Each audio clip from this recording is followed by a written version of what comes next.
No. Paano pag umulan, wala kang bahay? Doon lang po ako,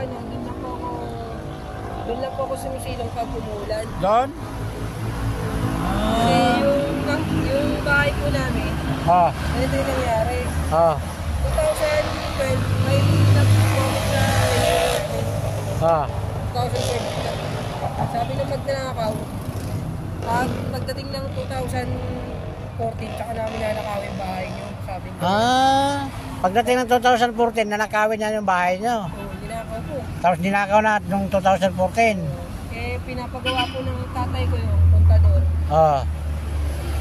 Napagawa po. Kasi nagulat ako sa kaibigan ko, natulak ako. Natanod kami. Pagkabalik, gawa na. Pero nasa loob na sila ng bahay. Yung barangay, hindi kumikilos. Isa lang siya. Sabwat din siya eh. Pero hindi ka talaga pinupuntahan ng mga kapatid mo dito? Halimbawa sa umaga, tanghali, hapunan, saan ka kumakain? Limos lang po, yung limos.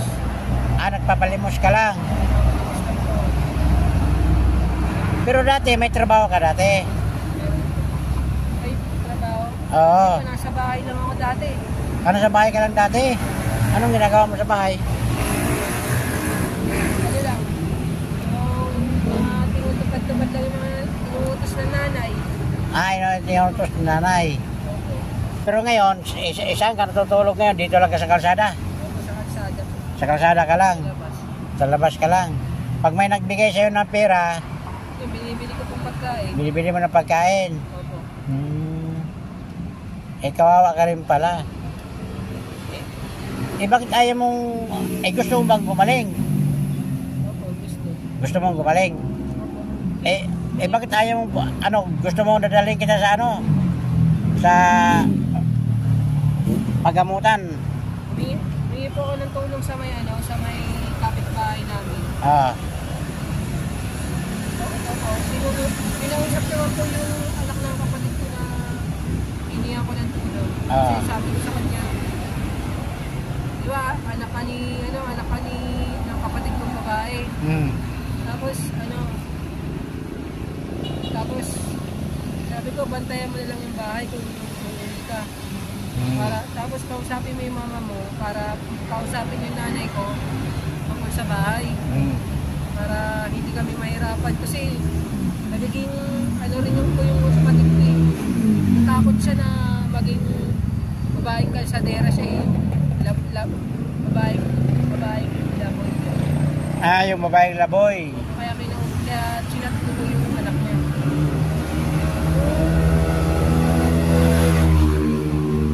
Pag-uwi ko yung anak niya, yun, mas madali na kung magawi yung bahay.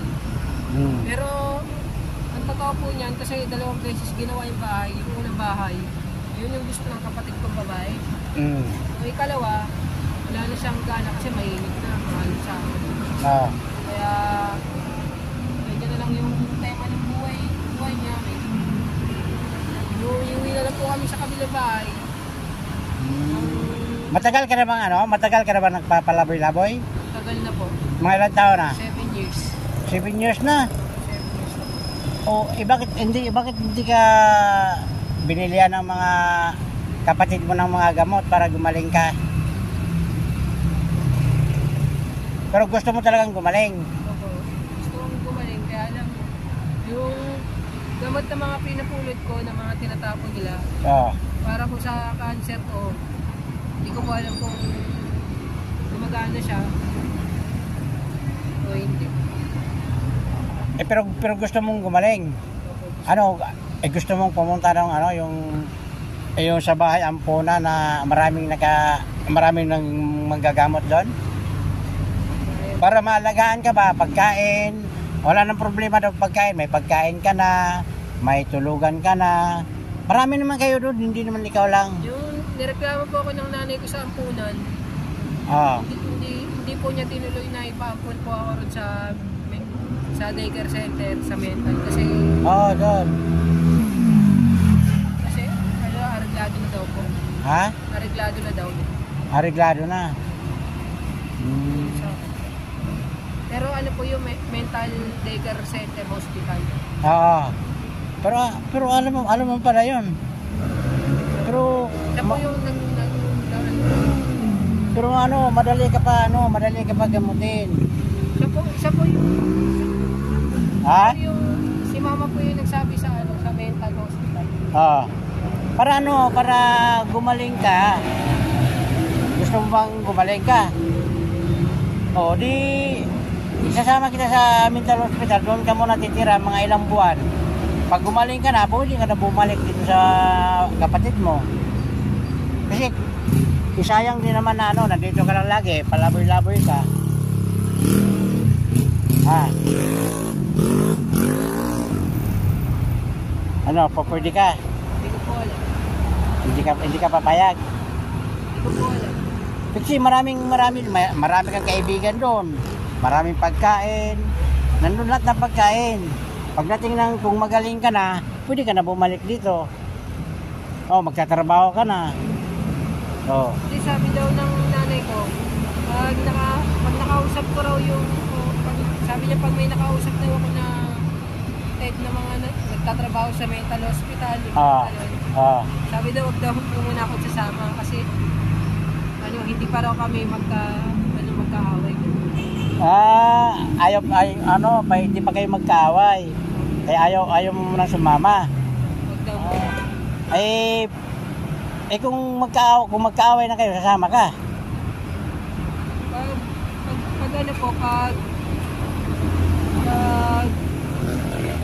Pag ramdam ko na hindi na ako mahal na nanay ko, di magtatrabaho na lang po sa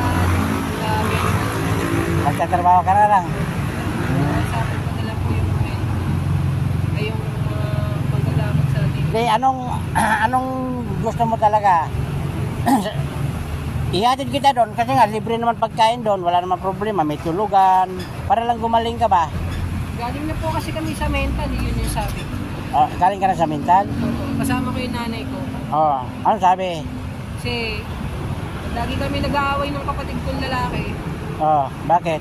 Dahil hindi ko na siya tinuturing na kapatid na lalaki dahil siya po yung nang-away. Tapos dinamay po yung kapatid kong babae at yung nanay ko. Pero hindi naman po pala totoo na inaway ako. Hindi naman totoo na inaway ka? Nabitawan lang niya ako kasi nung nilipat kami ng bahay dahil binawi yung bahay. Ano po? Sabi niya, babalik daw siya dun sa may kaibigan niya kasi nandun daw talaga yung tunay na promotor na nagnakaw ng bahay. Nandun yung promotor, nagnakaw ng bahay, ha? Grabe naman yung promotor na yun ng bahay nung nanakaw. Hindi mo binabarangay. Hindi po, sinumbong po namin sa barangay 171. Tapos pinuntahan ko pero natatakot akong sumama sa barangay 171 kasi kinulong po nila ng 3 months.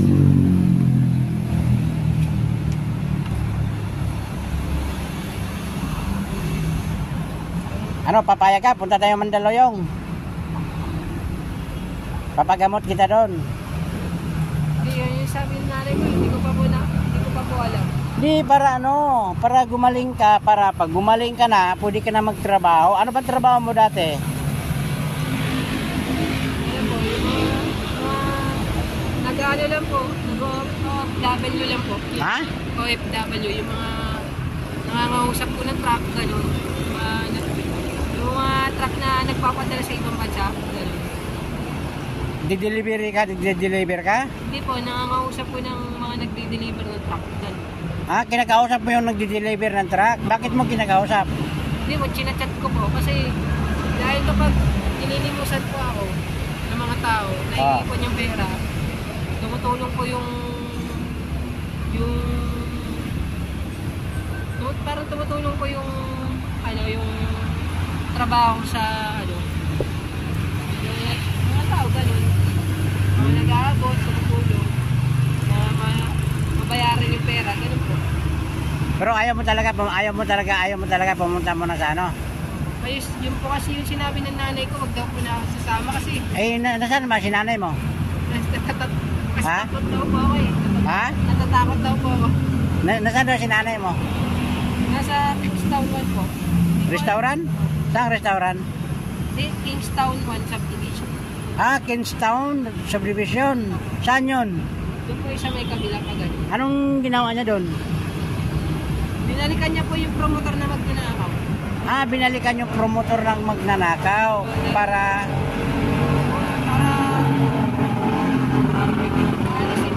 Kasi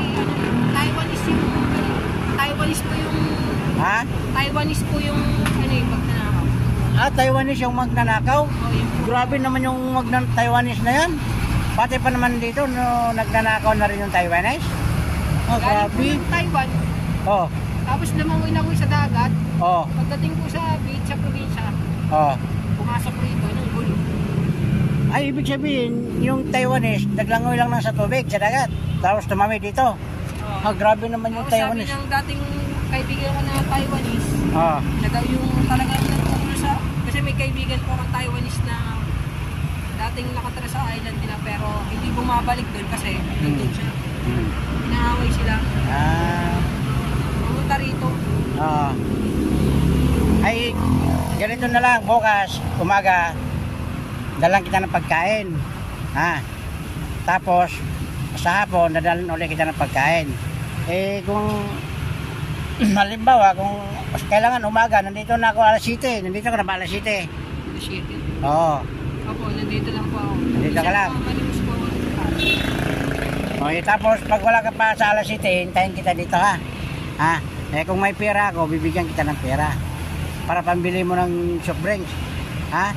Pero ngayon, wala pa akong pera. Ha? Oo.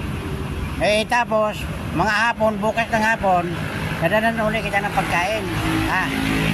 Eh sana naman, kung papayag ka, kasama kita para gumaling ka. Ha? Tapos, may damit ako dun sa bahay. Gusto mo ba damit? Ha? Kahit damit po, tinatanggap po. Nagtanggap mo ang damit mo? Pero saan ka talaga natutulog? Doon lang po sa loob, sa may baba. Anong tinutulugan mo doon? Gilid lang po ng kalsada. Pag umuulan po, doon ako natutulog sa may gilid ng school. Sa gilid ka na lang. Sa may paradahan ng tricycle. Ay, hindi ka naman ginagalaw ng mga tao. Nararamdaman ko po parang, yung ginagalaw, ganun. Naramdaman mo na ginagalaw ka. Parang inuupakan nila ako, ganun. Tapos, wala namang sakit. Hindi naman masakit. Ano po? Nararamdaman ko kasi yung dosage po ng, parang dosage ng panaginip ko. Sa panaginip. Opo. Parang pag nananaginip po tayo, parang lumilipad yung isip natin. Oo, gano'n.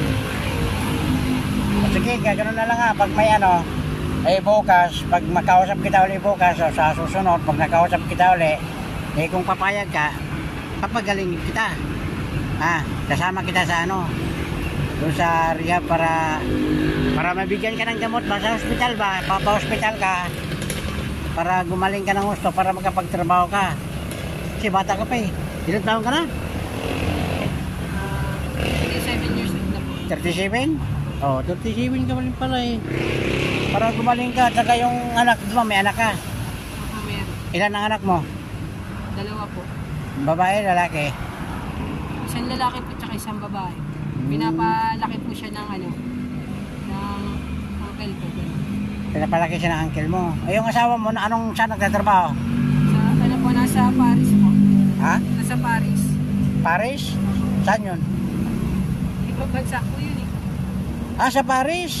Pumunta ng Paris. Tapos hindi ka binibigyan ng padala ng pera? Wala po, hindi pa po binibigyan ng pera eh. Alam ko susunduin niya po yung anak namin eh. Susunduin yung anak mo.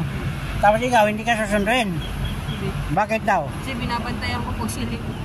Binabantayan mo. Sige. Pag may pag magkaluag-luag ako, dala kita ng damit, kahit isa lang muna. Ha? Saka ano ba laman ng bag mo? Ay, lang po yun, yung mga, salamin, tiyanik. Patingin daw. Toothbrush. Guys, titingnan natin yung bag niya guys. Meron daw mga laman. Anong laman? Meron ka palang salamin. Chani, tsaka Oh. Ano yung isa?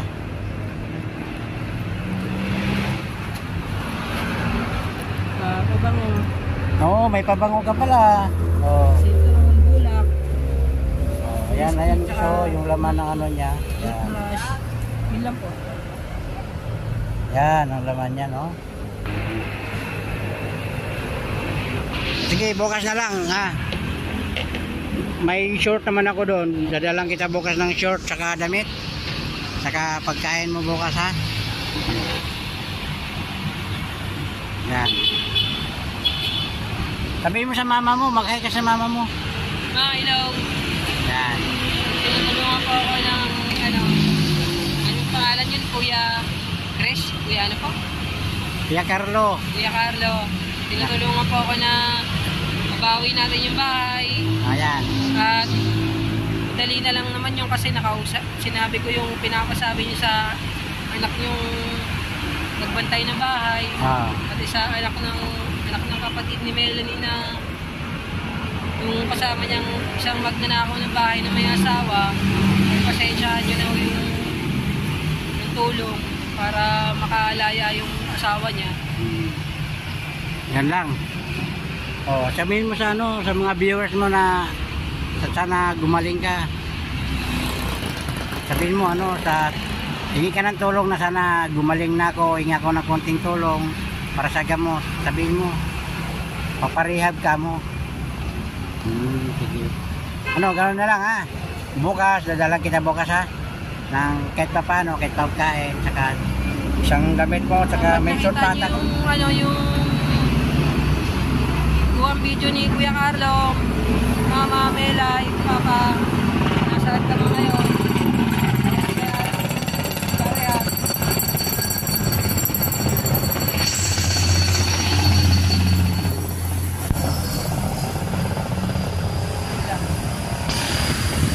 Ano, bukas ha.